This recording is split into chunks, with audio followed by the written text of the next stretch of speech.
नमस्कार दोस्तों, कैसे हैं आप सब। आशा है कोविड के इस दौर में पूर्ण स्वस्थ होंगे और अपना पूरा ख्याल रख रहे होंगे। यहाँ पर मैं आज के वीडियो की शुरुआत करता हूँ, जो कि रियल एस्टेट के इन्वेस्टमेंट को डिटेल में आपको दर्शाता है और बिजनेसेस के रिटर्न होने वाले रिटर्न्स को रियल एस्टेट से डिटेल में कंपैरिजन करके दिखा रहा है।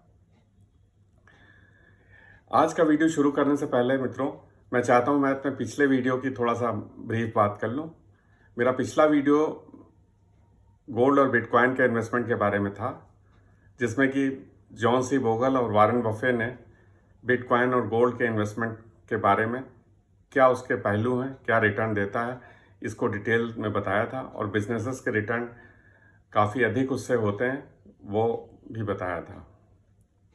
यहाँ पर मित्रों एक चीज़ देखने वाली होती है कि गोल्ड को हमारे देश में और अन्य देशों में भी जो ऑस्पिशियस मान करके खरीदा जाता है, कई ऐसे ओकेज़न होते हैं, सेंटिमेंटल लोग रहते हैं, ऑस्पिशियस ओकेजन्स पर खरीद लेते हैं गोल्ड, शादियों के लिए गोल्ड खरीदा जाता है, लेकिन वो इन्वेस्टमेंट स्वरूप नहीं खरीदा जाता है, इन्वेस्टमेंट मान के उसको नहीं खरीदा जाता है।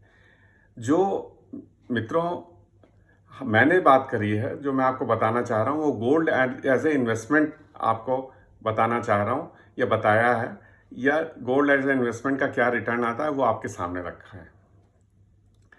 इसी प्रकार से आज जो है का वीडियो जो है वो रियल एस्टेट की डिटेल एनालिसिस करके आपके सामने रखने जा रहा है। इसमें भी कुछ लोग सेंटिमेंटल होते हैं, जो अपना मकान खरीदने में ही विश्वास करते हैं, लेकिन मेरा उद्देश्य ये है कि अगर आप रियल एस्टेट में पैसा लगाएंगे और बिजनेसेस में या ग्रुप ऑफ बिजनेसेस में पैसा लगाएंगे तो ग्रुप ऑफ बिजनेसेस का रिटर्न बहुत अधिक होगा कंपैरेटिवली। आइए आगे बढ़ते हैं और देखते हैं। तो बहनों भाइयों, आइए स्टडी करते हैं रियल एस्टेट के इन्वेस्टमेंट में आने वाले रिटर्न के बारे में। ये मैंने फाइनेंशियल एक्सप्रेस का नवंबर 2019 का एक राइटअप खोला है, एक आर्टिकल खोला है, जिसमें इन्होंने एनसीआर का डाटा दिखाया है। एनसीआर में अगर आप फ्लैट खरीदेंगे तो उसका क्या रिटर्न आपको मिलेगा। एवरेज एक फ्लैट की कीमत वहाँ पर 50 लाख के आसपास होती है, जो मीडियम साइज़ का फ्लैट होता है। तो उसको 40 लाख रुपए तो बैंक लोन दे देगा, इसमें 10 लाख रुपए आपको डाउन पेमेंट देना पड़ेगा। साथ में इसके साथ में इन्वॉल्व होते हैं मित्रों कुछ खर्चे, जैसे कि इसमें आपको डेकोरेशन कराना पड़ेगा, वुडवर्क कराना पड़ेगा, इंटीरियर्स कराने पड़ेंगे, 3 लाख रुपए लगभग उसमें खर्चा होगा। 3 लाख रुपए स्विमिंग पूल और पार्किंग वगैरह में जो खर्चा होता है वो लिया जाता है। साथ में 6% स्टैम्प ड्यूटी हो गई, 3 लाख रुपए। छोटे छोटे 2 खर्चे लोन प्रोसेसिंग फीस के हो गए और टाइटल डीड जमा करने के हो गए। इस प्रकार से टोटल फ्लैट की कीमत आई बहनों भाइयों 59,40,000 रुपये। अब इसको 8% एनुअली अगर ग्रोथ इस पर लगा दें तो ये फ्लैट की कीमत 20 साल बाद जब आपका लोन अदा हो जाएगा तो ये 2,33,04,786 रुपये होगी। इसमें आपको लगभग 50,000 रुपये सालाना मेंटेनेंस भी रखिए तो 10 लाख रुपए वो आपको लग जाएंगे। साथ ही नई प्रॉपर्टी के कंपैरिजन में 20 साल बाद आप इसमें 5% आपको एवरेज जो है वो डिस्काउंट भी दिखाना पड़ेगा। तो ये टोटल इसकी मार्केट वैल्यू आएगी 2,11,39,546 रुपये। ये है उस फ्लैट की मार्केट वैल्यू जो आपने 59,40,000 रुपये का 20 साल पहले खरीदा था। अब आइए मित्रों देखते हैं कि अगर इस फ्लैट को ना खरीद के हम किराए पे रहे होते और हमने जो है ये पैसा जो ईएमआई का पैसा है या जो 19,40,000 रुपये जो इनिशियल अमाउंट है वो हमने मार्केट में बिजनेसेस में इन्वेस्ट कर दिया होता, तो ये लमसम अगर 19,40,000 रुपये बिजनेसेस में एक साथ इन्वेस्ट किया, 12% करीब इसका रिटर्न एवरेज अगर आया तो ये 1,87,13,309 रुपये बन जाएगा। इस प्रकार से अब देखिए कि इस तरह के फ्लैट में अगर आप रह रहे हैं तो इनिशियली आपको 12,500 रुपये रेंट लगा लीजिए। जो इसकी ईएमआई होगी वो 8.5% से वो 34,713 रुपये होगी। तो इसमें मित्रों इस रेंट को जो है हम ईएमआई से घटा दें और डिफरेंशियल ईएमआई निकाल लें तो 22,213 रुपये आई। तो इसको हमने इन्वेस्ट करते रहे। तो एनुअली हमने रेंट को दिखाया है 8% ग्रोथ हो रही है, तो धीरे धीरे रेंट बढ़ रहा है, ईएमआई वही की वही रह रही है, तो ये अमाउंट धीरे धीरे कम होता जाएगा। अगले साल का मंथली अमाउंट ये हो गया, उसके अगले साल का मंथली अमाउंट और कम हो गया। इससे देखिए बढ़ते बढ़ते 14वें साल में जा कर के 14 साल बाद आपको 15वें साल में जा कर के आपका जो ईएमआई है वो कम रह जाएगी, रेंट आपका ज़्यादा हो जाएगा। तो आप कहने का मतलब ये है कि 14वें साल के बाद आप ये कोई पैसा इन्वेस्ट नहीं कर पाएंगे। तो इस प्रकार से ये इन्वेस्टमेंट वैल्यू हमने दिखाई है। एनुअली जो भी आपकी ईएमआई आई उसका जो अगर आपने उसको बिजनेसेस में मार्केट में इन्वेस्ट कर दिया लगभग 14% रिटर्न पे, तो ये बनता है 1,71,096 के करीब 96,009 रुपये। तो मित्रों ये दर्शाता है कि अगर आप इनको एडअप करें तो 3,59,00,000 रुपये आ गई। जो टोटल आपका इन्वेस्टमेंट वैल्यू है 3,59,00,000 रुपये आ गई। अब आपने यहाँ पे जो फ्लैट की मार्केट वैल्यू उसको आपने सब्सट्रैक्ट किया इससे, तो देखिए 1,47,00,000 प्लस में आप हैं। तो ये दर्शाता है कि रियल इस्टेट के केस में ये जो है वो रिटर्न बिजनेसेस के रिटर्न से काफ़ी कम रहता है। ये आपको मैंने दिखाया। यहाँ पर एक चीज़ और बताना चाहता हूँ कि इसमें छोटी छोटी 2-3 चीज़ें इन्होंने छोड़ दी हैं जो ली नहीं हैं। वो नेग्लिजिबल चीज़ें हैं कि जैसे आप किराए पे रहते हैं, तो आप किराए पे रहते हैं तो आपको लीज़ ख़त्म होने के बाद अगर लीज़ नहीं बढ़ती है तो मकान शिफ्ट करना पड़ता है।